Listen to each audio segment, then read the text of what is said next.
ځان خودکشي چې دا تقریبا په دنیا کې ډېره لویه مسله روانه ده. تقریبا د کاله 8 لکه کسان دا ځانونه وژني، خودکشي چې دی هغه کوي. 8 لکه کسان. تر ټولو زیات خودکشي چې کیږي هغه په سویډن کې کیږي. هلته انسانان خپل ځانونه چې دی هغه وژني.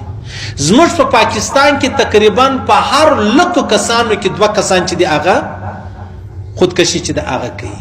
په لکو کسانو کې 2 کسان خودکشي کوي. په دې کې بیا د تر نارینه‌و د زنانو شرحه چې د هغه زیاته ده. تر نارینه‌و زنانې ډېرې خودکشي کوي. په ایټالي کې دا اوس یو عدالت چې دی هغه یو مطلب فیصله چې د هغه وکړله، ویلې هر هغه سړی چې بیمار و، په مشکل کې و، ډېر ستړی ستومانه و، نو دی قریبان ورسره کولی شي چې دی مړ کړي. یا که ده وغوښتل زه ځان وژنم، دا خودکشي د دپاره پروا نه لري، قانوني حیثیت یې ورکوي چې دا قریبان د ده سره ښه کولی شي، مرسته کولی شي، امداد کولی شي، ځکه پر ده ډېرې خوارۍ تېرېږي، نو هغه خوارۍ چې دی هغه څه ورکمې کړي. نو معلومه دا سوه عاجزانو چې دا انسانان خودکشي کوي. زه به د پاکستان خبره درته وکړم، بهر ملکو سره خیر زموږ ډېر تعلق نه وي.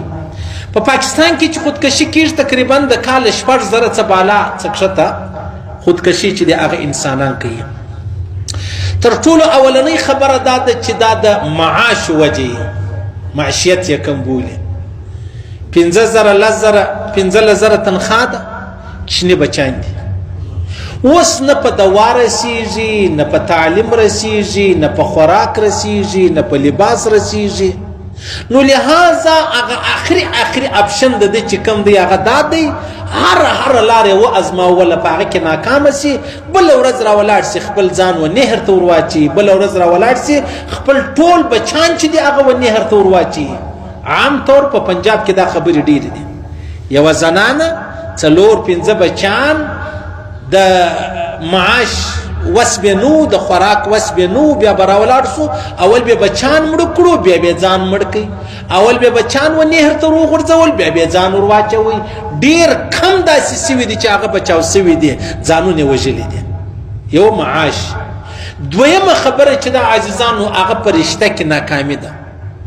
زموږ د علاقې چې کومه خبره ده هغه په رشته کې ناکامي راځي. یو هلک دا وایي چې یاره زه په پلاني ځای کې رشته کول غواړم، هغه ورته میلاو نشي. یا یوه زنانه دا غواړي چې یاره د پلاني کور سره زه رشته چې د هغه کول غواړم، هغه ورته میلاو نشي.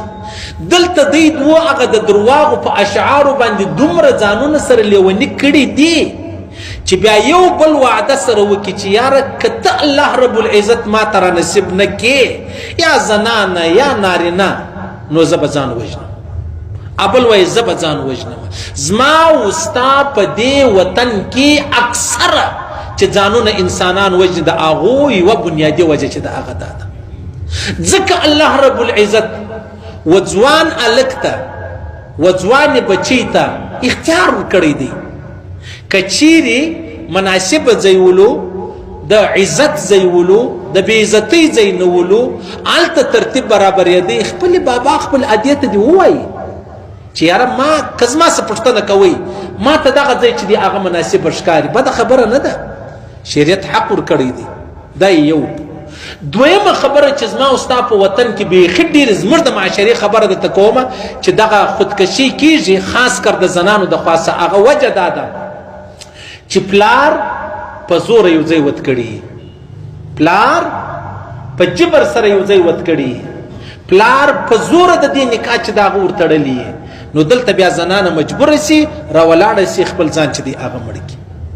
یعنې ما درته وویل زما او ستا په ښار کې یو د معاش وجه ده، د غربت و، د تنګدستۍ و، د فقر وجه ده، او یوه وجه چې د هغه دا ده. بیا د پاکستان په هغه خپل مطلب چې کوم یو ترتیب یو سروې روانه ده، په هغه کې تر نارینه‌و زنانې ډېرې خودکشي کوي. د زنانو ځای ما در وښوئ چې هغه لویه بنیادي وجه دا ده چې پلار د دې ته منشا د مرضۍ خلاف ځایونه چې دی هغه د دې نکاح او واده ورکوي. صحیح سلو؟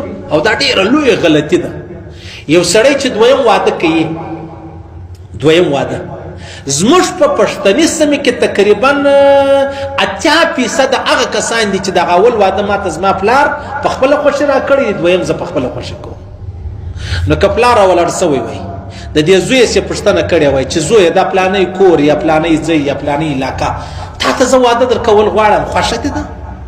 نو کې دا خبر ورته کړی وای د زوی خوښه وي بیا دویم واده قطعا نه کوي، خو ډېره مجبوري راسي، معذوري راسي او پریشانی راسي، بیماری راسي، کني عام طور بیا خلک دویم واده چې دی هغه نه کولای. دلته د پلار ډېر لوی قصور دی.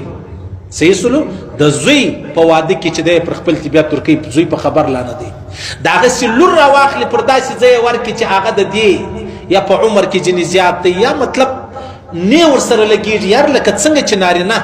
حالانکه علما فرمایي حدیث شریف دی چې څنګه دا نارینه دا غواړي چې زما کور والا دي پاک دامن وي، وشاره دي، صفاخور دي، پلانې ښه صفا کالي پلانې دا دي، نو دا د زنانې هم دغه فکر دی چې زما خاوند دي داسې.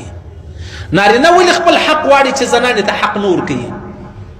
صحیح سلو دا څونه لویه بنیادي غلطي ده. دا غلطي به موږ د خپل وژونده د خپلې معاشرې سباسو کنی بیا به هر ورځ په کورو کې د عام طور زنانې زهر نشي پیدا کولی، دغه د خصمانانو دوا موا چې د هغه پیدا کړي، یا هغه د خاورو تیل چې کم بولي هغه ګاسلیټ هغه راواخلي هغه وچشي، یا پر پنکه باندې ځان راوزړوي.